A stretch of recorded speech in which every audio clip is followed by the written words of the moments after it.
കേഴ്സ്ക് ഒബ്ലാസ്റ്റിൽ റഷ്യയ്ക്കും ഉക്രൈനും ഇടയിൽ എന്തൊക്കെ പ്രശ്നങ്ങൾ സംഭവിച്ചു, അവസാനം അവിടെ എന്തായി എന്നുള്ളതെല്ലാം ചില ദിവസങ്ങൾക്ക് മുൻപ് നമ്മൾ അറിഞ്ഞതാണ്. കാരണം കേഴ്സ്ക് ബാറ്റിൽ എന്നത് ഇപ്പോ ഒരു അവസാനത്തിൽ വന്നെത്തിയിരിക്കുന്നു. കാരണം റഷ്യൻ സൈന്യം ബാക്കി വന്ന ഉക്രൈൻ സൈന്യത്തെ പുറത്തേക്ക് അയച്ചില്ല. ഉക്രൈൻ സൈന്യത്തെ കൊണ്ടും റഷ്യയുടെ ഡിഫൻസിനെ തകർത്ത് അകത്തേക്ക് കയറാനും സാധിച്ചില്ല. ഇതിനിടയിൽ രണ്ട് പ്രധാനപ്പെട്ട സംഭവങ്ങൾ നടന്നു. സത്യത്തിൽ ഇതിൽ ഒന്ന് മാത്രമാണ് ഇന്നലെ സംഭവിച്ചത്, മറ്റൊന്ന് ഒരാഴ്ചയ്ക്ക് മുൻപ് സംഭവിച്ചതാണ്. എന്നാൽ ഉക്രൈൻ അത് ഇപ്പോ ക്ലെയിം ചെയ്തിട്ടുണ്ട്. അത് മറ്റൊന്നുമല്ല, സോവിയറ്റ് യൂണിയന്റെ ആർസണലിലുള്ള ബിഗ്ഗസ്റ്റ് മോൺസ്റ്റർ ആയിട്ടുള്ള Tu-22 ബോംബറെ ഞങ്ങൾ ഡൗൺ ചെയ്തു എന്നുള്ള ഒരു വലിയ ക്ലെയിം ഉക്രൈൻ നടത്തി. അടുത്ത മറ്റൊരു പ്രധാനപ്പെട്ട കാര്യം, റഷ്യ അവരുടെ അടുത്ത ആക്രമണം സുമി റീജിയണിൽ ആരംഭിച്ചിട്ടുണ്ട്. ഇവയെല്ലാം ഈ വീഡിയോയിലൂടെ വിശദമായി അറിയാം.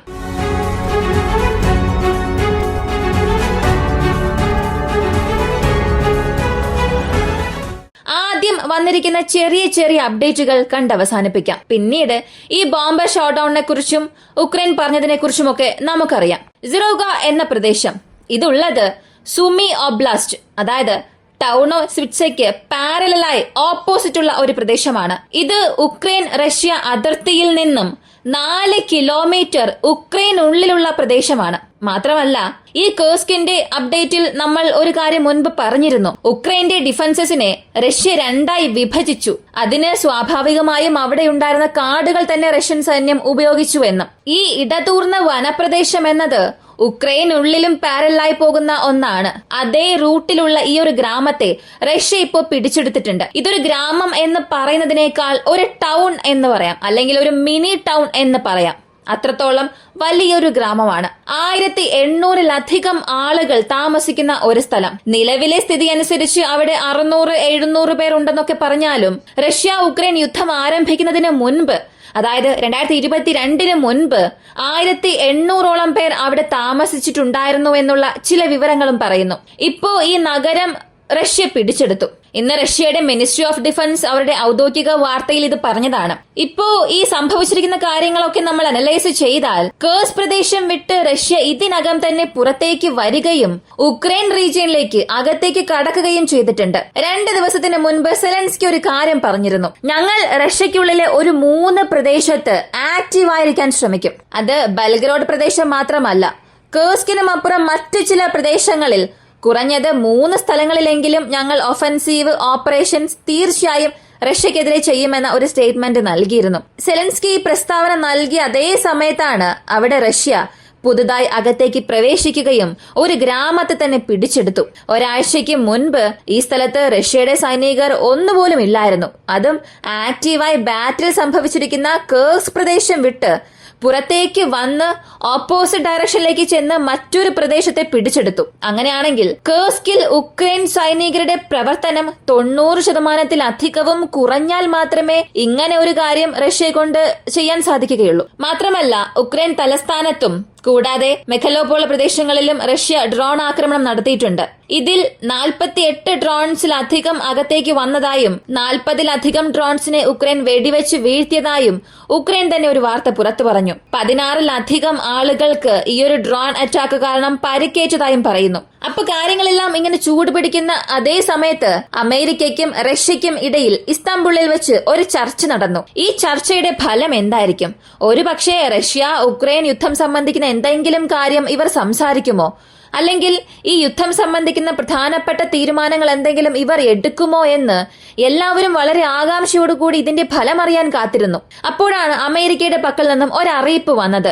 റഷ്യ ഉക്രൈൻ സംബന്ധിക്കുന്ന രീതിയിലുള്ള യാതൊരു ചർച്ചയും ഇവിടെ നടത്തിയിട്ടില്ല. പകരം അമേരിക്കയും റഷ്യയും തമ്മിലുള്ള ബന്ധം എങ്ങനെ നോർമലൈസ് ചെയ്യാം, റഷ്യയ്ക്കും അമേരിക്കയ്ക്കും ഇടയിലുള്ള ഡീൽസ് വീണ്ടും റീജനറേറ്റ് ചെയ്യുന്നതിനും വീണ്ടും അതിനൊരു ഫോർമാലിറ്റിയിലേക്ക് കൊണ്ടുവരുന്നതിനും ഈ യുദ്ധം അവസാനിപ്പിച്ചതിനു ശേഷം അതിനുവേണ്ടി നമുക്ക് എന്തെല്ലാം ചെയ്യാം, ഇവർക്കിടയിൽ ഏത് വിധത്തിലെല്ലാം നോർമലൈസേഷൻ നടക്കും എന്നുള്ളതിനെ കുറിച്ചാണ് ഇവർ ഇതിലൂടെ സംസാരിച്ചത്. അപ്പോ ഉക്രൈനെ സംബന്ധിച്ച് ഉക്രൈനിൽ അമേരിക്കയ്ക്ക് വലിയ താല്പര്യം ഒന്നും ഇല്ല. പക്ഷേ ഉക്രൈന്റെ പ്രകൃതി വിഭവങ്ങളിൽ അമേരിക്കയ്ക്ക് വലിയൊരു താല്പര്യം തന്നെയുണ്ട്. അവസാനം നഷ്ടപ്പെട്ടു നിൽക്കാൻ പോകുന്നത് ഉക്രൈൻ മാത്രമായിരിക്കും. കാരണം അമേരിക്ക അവരുടെ പ്രകൃതി വിഭവങ്ങൾ എടുക്കും, റഷ്യ അവരുടെ ഭൂമി എടുക്കും. അവസാനം ഈ ടാക്സ്, കടം എല്ലാം ജനങ്ങളുടെ തലയിലായിരിക്കും വീഴാൻ പോകുന്നത്. ഒരുപക്ഷെ ഇപ്പോഴും ഇത് ചിലർക്ക് മനസ്സിലാകുന്നില്ല. ഉക്രൈൻ ഒരു ഭാഗത്ത് വിജയിച്ചാലും അതിന് ഒരു പൂർണ്ണമായ വിജയം എന്നൊരിക്കലും പറയാൻ സാധിക്കില്ല. ഇതിനിടയിലാണ് റഷ്യക്കെതിരെ ഇവർ ഇങ്ങനെയുള്ള ഹെവി മാൻ പവർ ലോസ് നടത്തിക്കൊണ്ടിരിക്കുന്നത്. റഷ്യയ്ക്ക് ആവശ്യമായ ക്രിട്ടിക്കൽ സപ്ലൈസ് എല്ലാം ഞങ്ങൾ കട്ട് ചെയ്തു, നോക്കുക റഷ്യയുടെ ആർമി ഇത്രത്തോളം വീക്കായി എന്നൊക്കെ പല ക്ലെയിം അവർ നടത്തുന്നുണ്ട്. ഒരുപക്ഷെ അവർ പറയുന്നത് ശരിയായിരിക്കാം. റഷ്യ ഉക്രൈൻ യുദ്ധം ആരംഭിച്ചതിനു ശേഷം റഷ്യയുടെ സൈന്യത്തെ ഗണ്യമായ രീതിയിൽ വീഴ്ത്താൻ ഉക്രൈന് സാധിച്ചിട്ടുണ്ട്. എന്നാൽ ഇതേ അമേരിക്കയുമായി റഷ്യയ്ക്ക് ഒരു നോർമലൈസേഷൻ സംഭവിക്കുകയാണെങ്കിൽ വെറും 5 വർഷത്തിൽ റഷ്യ നഷ്ടപ്പെടുത്തിയ എല്ലാ റിസോഴ്സസും വീണ്ടും സ്റ്റോക്ക് പൈലിലേക്ക് കൊണ്ടുവരും. അവർക്ക് ആവശ്യമായ ക്രിട്ടിക്കൽ എലമെന്റ്സ് അവരുടെ സപ്ലൈ ചെയിനിലേക്കും കൊണ്ടുവരാൻ സാധിക്കും.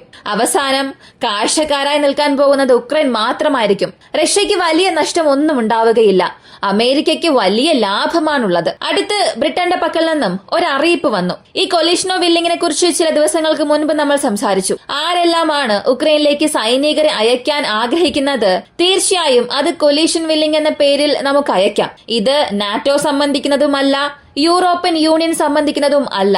നമ്മൾ സ്വന്തമായി നമ്മുടെ സ്വയം ഭരണം വഴി ഇവരെ അയക്കാം എന്ന ഒരു കാര്യം പറഞ്ഞിരുന്നു. ഇപ്പോ അടുത്ത് മറ്റൊരു പുതിയ കാര്യം കൂടെ പറഞ്ഞിട്ടുണ്ട്, റീ അഷ്വറൻസ് ഫോഴ്സസ്. ഈ റീ അഷ്വറൻസ് ഫോഴ്സ് എന്താണെന്ന് ചോദിച്ചാൽ കൊലീഷൻ ഓഫ് വില്ലിംഗ്, അതുപോലെ ബ്രിട്ടനെ മാത്രം അടിസ്ഥാനമാക്കിയുള്ള ഒരു സേന 5000-ലധികം സൈനികരെ അകത്തേക്ക് അയക്കണം, അല്ലെങ്കിൽ അത് സംബന്ധിക്കുന്ന തീരുമാനങ്ങൾ എടുക്കും എന്നും പറഞ്ഞു. ഇനി ഇവർ അകത്തേക്ക് പോയി എന്താണ് ചെയ്യാൻ പോകുന്നത് എന്ന് ചോദിച്ചാൽ ഉക്രൈനുള്ള ഒരു സെക്യൂരിറ്റി ഗ്യാരണ്ടി ഇവർ നൽകും. സെക്യൂരിറ്റി ഗ്യാരണ്ടി എന്ന് പറഞ്ഞാൽ അത് കൊലീഷൻ ഓഫ് വില്ലിങ്ങിലൂടെ നൽകണം, അല്ലെങ്കിൽ പീസ് കീപ്പേഴ്സിലൂടെ നൽകണം. ഇതൊന്നുമല്ലാതെ ഇതെന്താണ് ഈ റീഅഷ്വറൻസ് ഫോഴ്സ് എന്ന് ചോദിച്ചാൽ ഇവർ ഉക്രൈന് ആവശ്യമായ സൈനിക സഹായം, അതായത് അവർക്ക് ആവശ്യമായ missiles, defence system, anti missile forces ഇവയെല്ലാം ഉക്രൈന് നൽകുന്നതിന് വേണ്ടി ബ്രിട്ടനിൽ നിന്നും ചെല്ലുന്ന എല്ലാ സൈനികർക്കും അവർക്ക് ആവശ്യമായ ട്രെയിനിങ് നൽകും. കൂടാതെ ഒരു റിയൽ ടൈം ഡെപ്ലോയ്മെന്റും അവിടെ സംഭവിക്കും. ഒരു പക്ഷേ റഷ്യ ഉക്രൈൻ യുദ്ധം അവസാനിക്കുകയാണെങ്കിൽ റഷ്യയ്ക്കും ഉക്രൈനും ഏത് അതിർത്തിയാണോ പുതുതായി ഉണ്ടാകാൻ പോകുന്നത് അവിടെ ഉക്രൈൻ സൈനികരുമായി ചേർന്ന് റിയൽ ടൈം ട്രെയിനിങ്ങിൽ ഇവർ ഏർപ്പെടും. അവർക്ക് ആവശ്യമായ പുതിയ രീതിയിലുള്ള തന്ത്രങ്ങളെല്ലാം പഠിപ്പിച്ചു കൊടുക്കും. ഇതാണ് റീഅഷ്വറൻസ് ഫോഴ്സ് എന്നതിലൂടെ ഇവർ ഉദ്ദേശിക്കുന്നത്. അപ്പോ ഇവിടെ പേരൊരു പക്ഷെ മാറിയിട്ടുണ്ടാകാം. റീഅഷ്വറൻസ് ഫോഴ്സ്, കൊലീഷൻ ഓഫ് വില്ലിംഗ്, അല്ലെങ്കിൽ പീസ് കീപ്പേഴ്സ്, മറ്റേത് പേര് വേണമെങ്കിലും കൊടുക്കാം.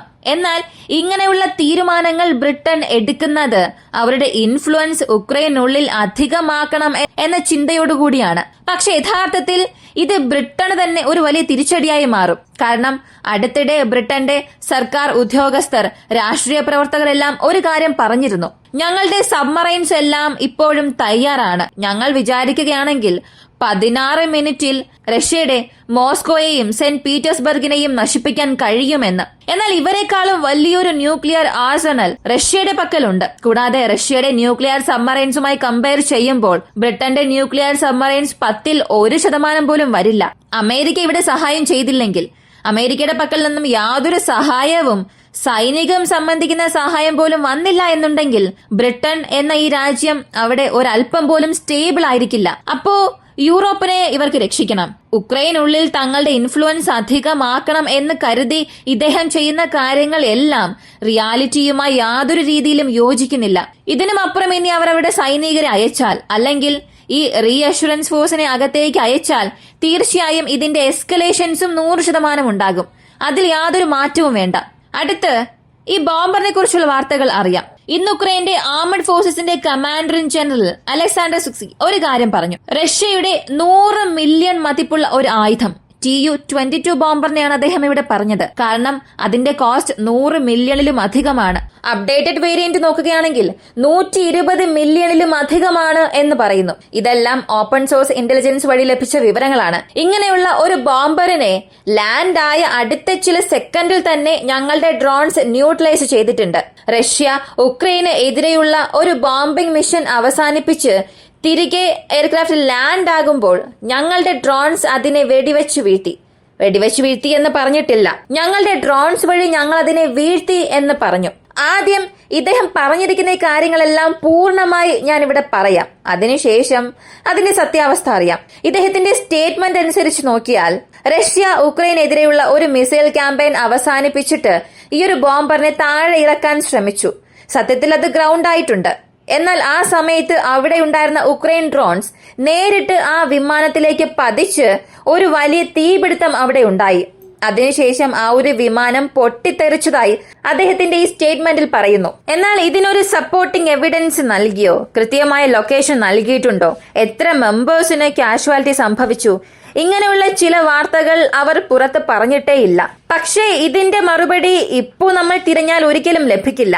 ഒരാഴ്ചയ്ക്ക് മുൻപ് ഏപ്രിൽ മാസം 2-ാം തീയതി റഷ്യ ഒഫീഷ്യലായി ഒരു കാര്യം പറഞ്ഞു. കഴിഞ്ഞ ഏപ്രിൽ മാസം 2-ാം തീയതി റഷ്യൻ വ്യോമസേനയുടെ ഉടമസ്ഥതയിലുള്ള Tu-22 ബോംബർ സൈബീരിയയുടെ സൗത്ത് ഈസ്റ്റേൺ സൈഡിലുള്ള എർക്കുസ് പ്രദേശത്ത് വെച്ച് ഒരു അപകടം സംഭവിച്ചു. ഈ അപകടത്തിന് കാരണം ശത്രുക്കളുടെ യാതൊരു പ്രവർത്തനവും അല്ല. എഞ്ചിൻ മാൽഫങ്ഷൻ കാരണം ആ ഒരു വിമാനം താഴെ വീണ് കേടുപാടുകൾ സംഭവിച്ചു എന്ന് അവരുടെ സ്റ്റേറ്റ്മെന്റിൽ പറഞ്ഞു. ഇപ്പോ ഉക്രൈന്റെ സ്റ്റേറ്റ്മെന്റും ഇതും തമ്മിൽ നമ്മൾ താരതമ്യം ചെയ്ത് നോക്കുകയാണെങ്കിൽ അപകടം സംഭവിച്ചത് സത്യമാണ്. പക്ഷെ ഉക്രൈനാണോ അത് വെടിവെച്ച് വീഴ്ത്തിയത്? അല്ലെങ്കിൽ റഷ്യ പറഞ്ഞതുപോലെ യഥാർത്ഥത്തിൽ സാങ്കേതിക തകരാറ് കാരണമാണോ ഇത് സംഭവിച്ചത് എന്ന് നോക്കിയാൽ റഷ്യൻ സൈഡ് പറയുന്ന ഒരു വേർഷൻ സത്യമായിരിക്കാനുള്ള ഒരുപാട് സാധ്യതകൾ ഉണ്ട്. അതിനുള്ള കാരണവും ഞാൻ പറയാം. അതിനുശേഷം നിങ്ങൾക്കത് വിശ്വസിക്കാം, വിശ്വസിക്കാതിരിക്കാം. ആ വിഷ്വൽസ് കാണുമ്പോൾ അതിരാവിലെയാണ് അവർ അറ്റാക്ക് നടന്നിട്ടുള്ളത്. ഒഫീഷ്യലായി ആ വിഷ്വൽസ് അവർ ഷെയർ ചെയ്തിട്ടുണ്ട്. അതിൽ യാതൊരു ഫ്ലെയിമോ അല്ലെങ്കിൽ റൺവേ തൊട്ടതിനു ശേഷം അതിൽ പൊട്ടിത്തെറി ഉണ്ടാകുന്നത് പോലുള്ള യാതൊരു കാഴ്ചകളും എവിഡൻസും ഇല്ല. മാത്രമല്ല അതിൽ യാത്ര ചെയ്ത 4 വ്യക്തികൾ, വെപ്പൺസ് ഓഫീസർ, പൈലറ്റ്, ഇങ്ങനെ മൊത്തം 4 പേരുണ്ടാകും. ഈ 4 പേരിൽ 3 പേർ ജീവനോടെ താഴെ ഇറങ്ങി. ഒരാൾ മാത്രം താഴെ പാരഷൂട്ട് ഓപ്പൺ ആയതിനു ശേഷം ഇഞ്ചുറീസ് ഉണ്ടായി. സിവിയർ ഇഞ്ചുറീസ് കാരണം ആശുപത്രിയിൽ അഡ്മിറ്റ് ചെയ്തു, പിന്നീട് മരിച്ചു. എന്നാൽ ഉക്രൈന്റെ വേർഷൻ നോക്കുകയാണെങ്കിൽ ഈ ഫ്ലൈറ്റ് താഴെ ഗ്രൗണ്ട് ആയതിനു ശേഷം അതിൽ ഡ്രോൺ വീണ് ഇമ്പാക്ട് ഉണ്ടായി, അങ്ങനെ ഒരു അപകടം സംഭവിച്ചു എന്നാണ് പറഞ്ഞത്.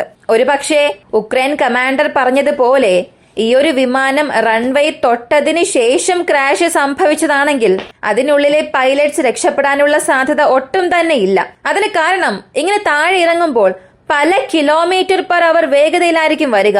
അങ്ങനെ വരുമ്പോൾ ഒരേ ഒരു ചെറിയ പ്രശ്നം അതിന്റെ എഞ്ചിനിൽ ഉണ്ടായാൽ പോലും അതിന്റെ റൺവേ ഇട്ട് പുറത്തേക്ക് പോവുകയും വലിയൊരു അപകടം തന്നെ അവിടെ സംഭവിക്കും. അങ്ങനെ ഉണ്ടാകുന്ന ഫ്ലെയിമിൽ ഒരു പൈലറ്റ് പോലും രക്ഷപ്പെടാനുള്ള സാധ്യതയും ഇല്ല. മാത്രമല്ല ഇനി റഷ്യയുടെ മിനിസ്ട്രി ഓഫ് ഡിഫൻസിന്റെ ഈ ഒരു സ്റ്റേറ്റ്മെന്റ് നോക്കിയാൽ ഈ പൈലറ്റ്സ് മറ്റുള്ളവരും ഇജക്ട് ആയതിനു ശേഷമാണ് സേഫായി താഴെ ഇറങ്ങിയത്. അപ്പോൾ താഴെ ഗ്രൗണ്ട് ലെവലിൽ വന്നാൽ ഇങ്ങനെ ഒരു ഇജക്ഷനിൽ കൂടുതലും ക്രിട്ടിക്കൽ ഇഞ്ചുറീസ് ഉണ്ടാവുകയില്ല. ഇനി ഉക്രൈൻ പറയുന്നതനുസരിച്ച് നോക്കിയാൽ ആ ഫയർ ഫ്ലെയിം ഉണ്ടായാൽ ആ ഒരു ഇജക്ഷനിൽ 4 പേര് മരിച്ചിട്ടുണ്ടാകണം. ഇങ്ങനെയൊക്കെ നമ്മൾ താരതമ്യം ചെയ്ത് നോക്കുമ്പോൾ റഷ്യൻ വേർഷൻ സത്യമായിരിക്കാനുള്ള സാധ്യത വളരെ അധികമാണ്. അതിനുള്ള വീഡിയോ എവിഡൻസും ഉണ്ട്. ഉക്രൈൻ ഈ ഒരു ക്ലെയിമിനായിട്ടുള്ള ഒരു സപ്പോർട്ടിംഗ് എവിഡൻസ് പോലും നൽകിയിട്ടില്ല.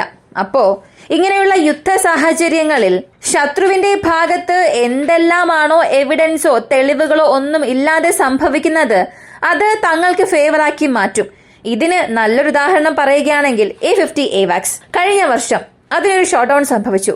ഉക്രൈൻ പറഞ്ഞത് ഞങ്ങളാണ് അത് ചെയ്തത് എന്ന്.